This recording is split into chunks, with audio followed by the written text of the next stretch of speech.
Hello good morning everyone. म चाहिँ गाउँ आइसकेँ।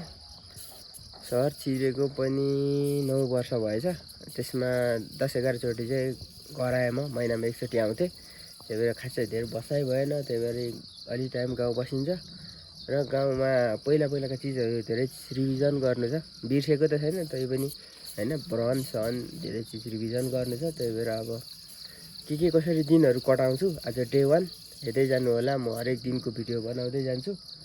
घरमा कोही नदेखेको कारण कोही हुनुहुन्न के हो जस्तो लाग्छ, तर पिताश्री माताश्री हुनुहुन्छ। उहाँहरू बिहानै बिउ छर्ने रे भनेर गइसक्नु। गाउँमा हरेक दिन काम हुन्छ र मेरो डिपार्टमा चाहिँ आज आलु खन्ने काम दिनुभएको छ। अनि खाना नि बनाउनु पर्ने रे मैले। यो हाम्रो घर यस्तो छ। यता यो सुँगुर खोर हो, अनि यो अर्को मतान उता घर भयो। यो सम्पूर्ण पिताश्रीले बनाउनु भयो। आलु खन्ने हुनिसक्यो। यसलाई भन्छ काँटा। हामी चाहिँ यो कुटेकै अर्को रूप हो। हरेक स्थानमा खन्न सजिलो हुने अनुसार बनाउँछ। यो चाहिँ अलिक ढुङ्गा भएको ठाउँमा खन्नु सजिलो हुन्छ, त्यस कारणले। अनि यो हो डोको। अनि हाम्रो गाउँमा यो प्रकारको डोको पाइन्छ। हरेक स्थानीय ठाउँ अनुसार डोको फरक हुन्छ। मलाई त्यस्तो लाग्छ। र हाम्रो ठाउँमा यो खालको पाउँछ। अनि बुनाइ अलिक फरक हो, तर स्टाइल चाहिँ हाम्रो गाउँभरि यस्तै नै हो। यो डोकोको चाहिँ यो हो आलु। सुन जस्तो निक्लिन्छ, सुन जस्तो। हाम्रो गाउँमा आलु एकदमै फल्छ है, एकदमै फल्छ आलु चाहिँ। अनि एउटै चोट नगरी निकाल्नु भन्नुभएको छ माताजीले। फेरि रिसाउनुहुन्छ फेरि बिग्रियो भने। अनि मकै पनि मार्नु भएन, आलु पनि खनिनु भएन। त्यस प्रकारले खन्नु पर्छ। ठुल्ठुलै फलेको रहेछ। यति भइसक्यो। ओ माई गड, आलु यत्रो ल्याएँ मैले। एकछिनमा यत्रो फल्छ हाम्रो बारीमा यार। आलु कहाँ राखेँ थाहा भएन, त्यही भएर म यहीँ नै राख्छु। गर्मीले हालत खराब बनाउँछ। पानी खाने हो अब। हाम्रो चाहिँ अब यता गाउँमा धारामै पानी खानु मिल्छ। 2टा धारा देखेर चकित पर्नु भएन, तर हाम्रो घरमा संविधानको धाराभन्दा धेरै धारा छ। किनकि यहाँ पनि धारै हो। यो 2टा बाथरुम र वासरुम 2टैमा धारा छ। यता अर्को तलतिर अर्को घर नि छ, त्यहाँ पनि धारै छ। हुँदा यो घरभित्र नि धारै छ। अब चाहिँ खाना बनाउने, त्यही भएर म चामल भिजाउँदैछु। चामल भिजाउने, त्यस पछाडि तरकारीहरू केलाएर। गाउँमा तरकारीको खासै समस्या छैन। अर्को अहिले बर्खामा बारीमा आलु छ, सिमी छ, अनि निहुरोहरू पनि पलाउँछ। अनि यो चाहिँ मलाई पहिल्यै आमाले सिकाएको टेक्निक हो। Oh my God! अझै पनि म यही टेक्निक प्रयोग गर्छु खाना बनाउनु। मैले यसरी हात लाएर नापिनँ भने खासै मजा आउँदैन। बाहिरको भन्दा मलाई घरभित्रको काम बढी आउँछ। किनकि मम्मीले घरभित्रकै काम धेरै सिकाउनु भयो। किनकि छोरी मान्छेको स्याहारो अन्त बाहिरको कामहरू मलाई आउँदैन धेरै। यो अघि खनेकै बारीतिर फलेको चाना हो, आलु चानाले। यो चाहिँ हाम्रो मसला कुट्ने हो। यहाँभित्र अब अदुवा छ, अनि रुखभेन्टा यसरी कुट्ने। खोर्सानी जे कुटे नि यहीँ लाउने, यहीँ कुट्ने हो क्या। खाना चाहिँ पाकिसक्यो। अब तरकारी पकाउने हो। टक्क लाएर गाउँमा खासै लाउनु पनि हुँदैन भन्ने बारीको डाँडामा खाना बनाउने हालत यस्तो छ। धुवाले चाहिँ अलिक सताउँछ गाउँमा, तर बानी हुन्छ बिस्तारी। आसु पनि फर्स्ट टाइम आज घर आएपछि चाहिँ आज चाहिँ फर्स्ट पकाएको। अनि मेरो तरकारी चाहिँ यस्तो भएको छ।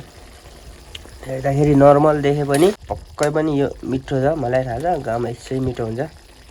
मिलो पिरो टक्क मिसिएको, खासै झोल नहाल्ने, यस्तै खाने हो। यता खाना नि पाकिसक्यो। अब माताश्री पिताश्री आउनुहुन्छ होला, त्यसपछि ह्याप्स हान्ने हो। यहाँ छ हाम्रो चाहिँ यस्तरी नआउने पनि छ। लुगा धुन्छु यति अस्ति लाएर आएको। स्यालक्क धुने हो। त्यस पछाडि दाउरा बोक्ने, जिममा मेरो काँधमा आइसकेको छ। दाउराको त सत्यानाश गर्छु म आज। हाम्रो सुँगुर यति रोयल छ कि यस्तो दामी पम्किन पनि अब सुँगुरलाई दिँदैछु मेरो। यस्तो दामी त्यो खाँदा हुन्छ। मिठै खाने तर नखाने अरे होइन म मिश्री नखाने होइन। झाडु खाल्ने कार्यक्रम छ किनकि घरमा चाहिँ पिताश्री माताश्री मात्रै बस्नुहुन्छ। त्यही भएर कसै सफा गर्नु भ्याउनुहुन्न। यो तेर्सो पनि सफा गरिसकेँ। अब यो अलिकति छ, यो पनि बिस्तारो बिस्तारो साप हानिदिन्छु म साप। फाइनल्ली मेरो ड्युटी सुरु भयो। घरका तानतुन गरेर ट्याक्क लाएर अब दाउरा ल्याउने हो। निकै पारिपट्टि छ अरे हेरौँ। ट्याक्क लाएर अब दाउरा ल्याउने हो। निकै पारिपट्टि छ अरे हेरौँ।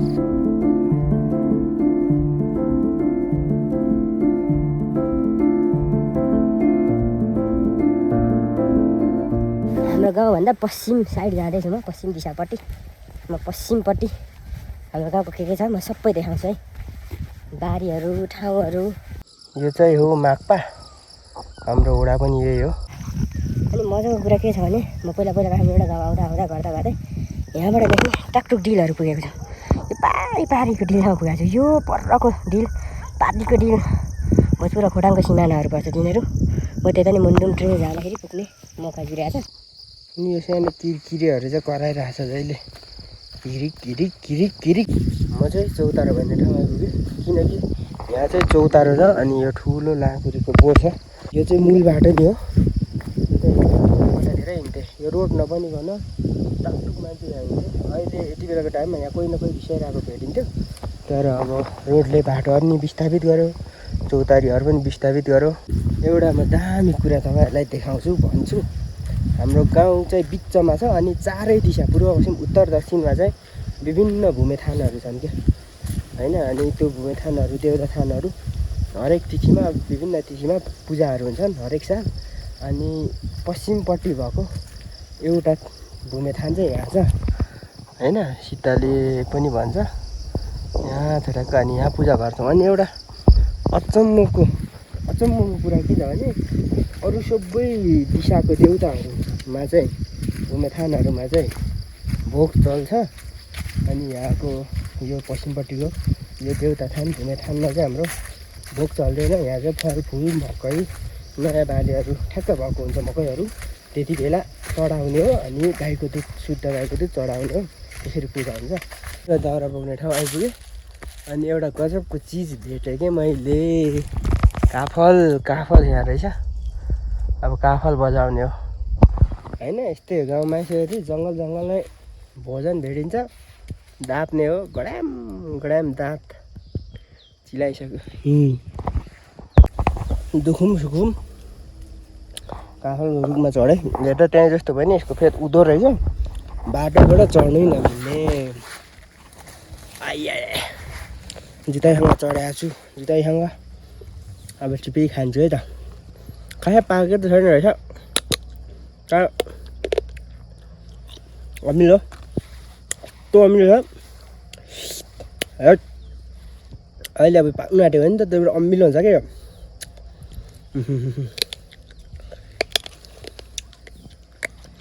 यसरी खानुपर्छ यो चाहिँ। यो नफुटाइ खायो भने चाहिँ भोलि बिहान टोइलेटमा कोसिस गर्दाखेरि आउँदैन।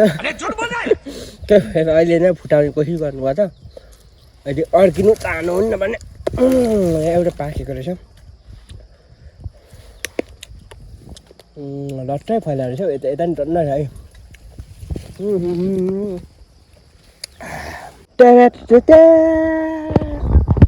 बारी चाहिँ दमदारै भयो। पर त्यतिर गुपो निकाल्छ कि कसो भन्ने पिर छ।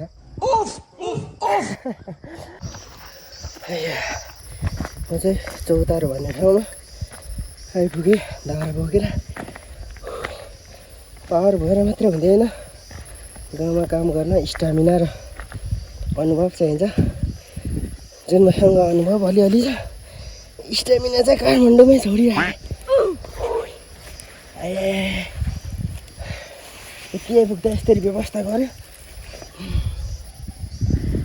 अब एकछिन है हावा खान्छु म चौतारीमा।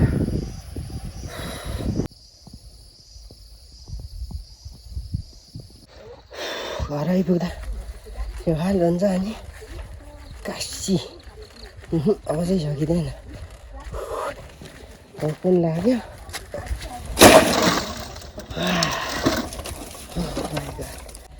दुईचोटि ल्याइयो यतिले पुग्यो आइए मन्टै गयो कि क्या मेरो खाजा यो चाहिँ मेरो फेभरेट चाउचाउ हो यो काठमाडौँमा हत्तीपत्ती पाउँदैन रम्बा पोखरामा बन्छ यो चाहिँ यो यत्तिकै काँचो खानु यस्तो मिठो छ यो प्रायः पूर्वको धेरै मान्छेहरूलाई मनपर्छ यो मलाई त्यस्तो लाग्छ अनि धेरैले खाए पनि सायद धेरैले मनपर्छ हाम्रो घरको चुवा चाहिँ ओ फ्यु एक गुल्ठो बसिरहेको छ यहाँ यो चाहिँ सुँगुरको बच्चा हो हाम्रो मम्मी श्रीले चाहिँ आलु खनेर बिजोक रमाइलो गर्नुभयो अरे हो यति खन्नुभएछ यताको अझै उता नि बाँकी छ अरे यस्तो छ सुन जस्तो छ गाउँमा खानेकुराको चाहिँ कमी हुँदैन त्यो आलु लिनु गएकै उखु भेट्टा हाम्रो चाहिँ दुईवटा पेट्स छन् यसको नाम मुन्द्रे किनकि यसको कानमा चाहिँ मुन्द्रा र यो चाँदीको मुन्द्रा हो यो यस्तो छ हाम्रो घरको बिरालोहरू मुन्द्रा लगाएर बस्छ आऊ यो चाहिँ यसको नाम खुइली हो यो चाहिँ आफै आएको सानो थियो र खुइलिएको न तर यो खासै मान्छेसँग बस्थ्यो नि यो चाहिँ यो चाहिँ यतातिर लिएपछि नै आइसक्यो भोक लागेको होला अनि हो यहाँ खाजा बन्दैछ आलु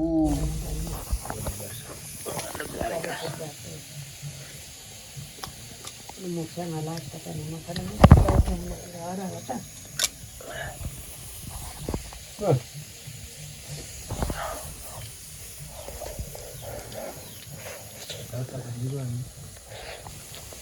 हुँदैछ नि धागो त क्या जस्तो नाम त्यसमा Onco, ini berala onco.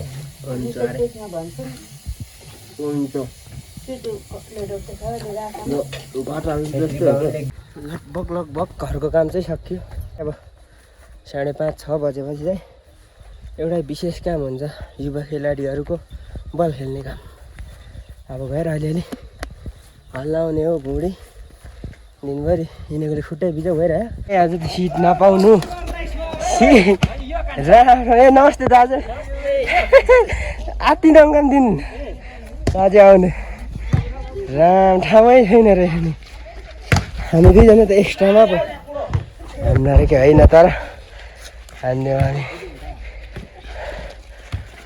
आमा बल चाहिँ खेलिसक्यो म चाहिँ घर फर्किँदैछु मोटामोटी हाम्रो गाउँ हेरौँ है त राति यति हो मोटामोटी हाम्रो गाउँ चाहिँ यति नै हो मोटामोटी हाम्रो गाउँ चाहिँ यही हो पुरै त देख्दैन तर 98% जति त हो गर्छ आजलाई चाहिँ यति नै रात पनि पर्यो यता गाउँ पनि देख्छ गाउँको भिडियो बनाउन आएको थिएँ पसिना छु ल फाइनली घर पनि आइपुगेँ म यो र आज जे जस्तो भयो यति नै भिडियो आजलाई चाहिँ म अरू फेरि बनाउँछु गाउँ बसिन्जेल बनाउँछु है त अहिलेसम्म हेरिदिनुको धेरै धेरै धन्यवाद अझै एनर्जीका साथ म अलिक कोसिस गर्छु काठबाट भर्खर आएकोले त्यति छैन पावरै छैन जिउ दुखेर बिजोग छ ल धन्यवाद बाई बाई